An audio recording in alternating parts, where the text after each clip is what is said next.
Hello, and a very warm welcome indeed to St Peter Mancroft Church here in the heart of Norwich. The city clock has just struck 1 o'clock, and every Wednesday we have a short reflection at this time. I'm Edward Carter, the vicar, and I'm giving the reflection today. If you're enjoying looking around the church, please do carry on doing that. You're very welcome to be here indeed. Well, this city, Norwich, where I'm speaking from, is buzzing just at the moment because we have this year's Norfolk and Norwich Festival. Began last weekend. It'll run for another 10 days or so until the weekend after next, until the 25th of May. I was looking up a bit about the festival, and it's actually one of the oldest festivals of its type in the UK. It started way back in 1772 as a fundraising concert, a kind of one-off concert, raising money for the new Norfolk and Norwich Hospital, which is quite close by here in the city. And then a few years later, in 1788, there was a 4-day grand music festival, it was called, which included some performances, musical performances here in this very church way back in 1788, as well as some at St Andrew's Hall. And then through the 19th century there were concerts and a proper festival was established and was a great success. I also discovered that Sir Henry Wood, who was one of the great impresarios of music, of course, in this country, he took charge of this festival here in Norfolk and Norwich between 1908 and 1930. And so it grew and developed under his leadership, a wonderful music festival. And it included world premieres from Ralph Vaughan Williams and Benjamin Britten, so really quite a significant thing. And then it wasn't until 1988, so really quite recently, that the festival became an annual event each May. And also broadened a bit, no longer just music, big music performances, although it does still include that. The festival also includes all sorts of other arts kind of events and things, including some that are slightly wacky and unusual and strange. In 2019, the opening event was a tightrope walker right across the market, and it was when it was dark as well. There was a line right across from the shop Gerald's, I think all the way across to the Forum, so right past this church. And a tightrope walker, I think he probably made it look harder than it was, but anyway, he perilously walked all the way across the marketplace. That marked the 250th anniversary of the beginnings of the festival.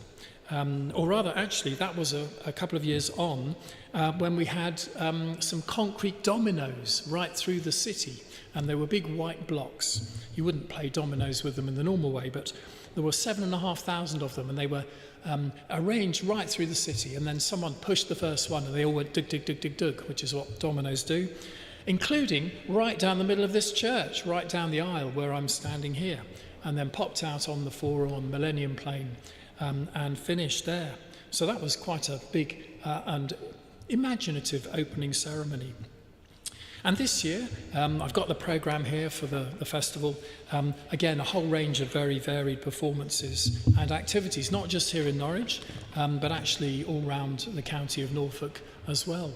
I spotted in the programme a workshop on the art of storytelling. If you're doing a podcast, could be useful. The BBC singers are coming to give a concert here in Norwich. 3 days of poetry recitals as well. There are 2 concerts here in this very church, this Friday and Saturday evenings. Certainly a festival with a capital F.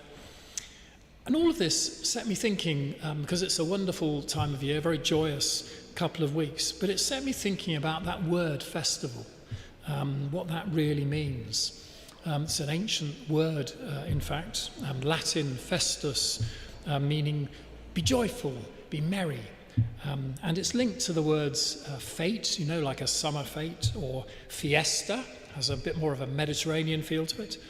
And certainly to the word feast as well, the idea of a great feast where everyone comes to join in the celebrations.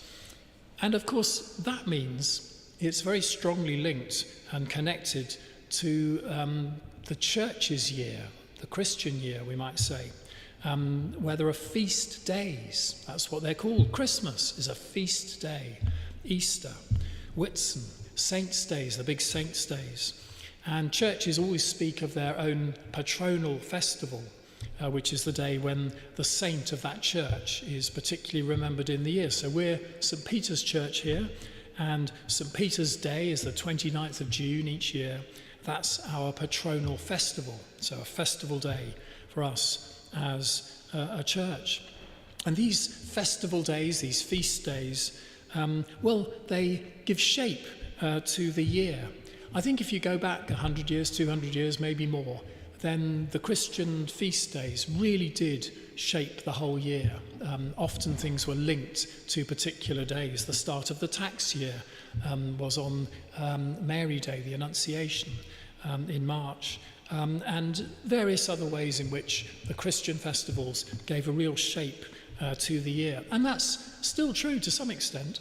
I mean, you only have to look around the city in November and December and you know that Christmas is coming. You definitely do. In fact, probably October, if we're honest. And Christmas is, of course, one of the great Christian festivals or feast days. And even now, the holidays are kind of linked. The Easter holiday is linked to that great Christian festival of Easter. And a feast day was when you quite literally sat down to a big meal, a celebration feast meal together, having given thanks to God for his blessings, perhaps over the past year, or his blessings more generally. So you can see that by background, a festival is actually quite a spiritual idea. And for that reason, festivals really are very important indeed. Not just as a time to have fun, to learn how to do an entertaining podcast or whatever it might be, not just a chance to experience something thought-provoking, but in a way, the festivals that come round in the year, they're part of that very basic pattern and rhythm of life. They are for me anyway, perhaps for you as well. I mean, almost, maybe this is pushing it too far, but almost that pattern of the year, the pattern of the festivals, is almost as important as just the basic pattern of our hearts that beats and which keeps us alive, or the basic pattern of the breaths that we take. These patterns actually sustain us in life. And I think the pattern of the year, the festivals of the year, are part of that as well. These patterns, they give us life. And they certainly enrich our lives as we keep the feasts, and also, of course, in a way, as we remember the times when we aren't feasting, the fasts there used to be as well in the year. And so for me, this pattern and the festival that we've got here, the Norfolk and Norwich Festival, reminds me of this. This pattern reminds me also of God and of the importance for me, certainly, maybe for you as well, of God in our lives, that pattern of worship and prayer, and of course the great feast days and the festivals. So I hope if you are here in Norwich, if you're joining us online for the live stream, you may not be here in Norwich, but if you are here in the city, I hope you enjoy the festival. We've certainly got programmes here at the church, and there are many things to enjoy. I hope you enjoy the excitement perhaps of something new. But I hope you also remember, as you perhaps take part in this festival, I hope you remember that root meaning and understanding, the more spiritual side of what festivals actually are, that basic pattern which is woven into our lives and the life of our community here. And as you celebrate the festivals, I hope that God blesses you through that as well. Well, thank you for listening to my few thoughts, my short reflection today. As I said at the start, we have one of these reflections every Wednesday at 1 o'clock, and one of my colleagues will be here to give the reflection next Wednesday. But thank you again for listening, and God bless.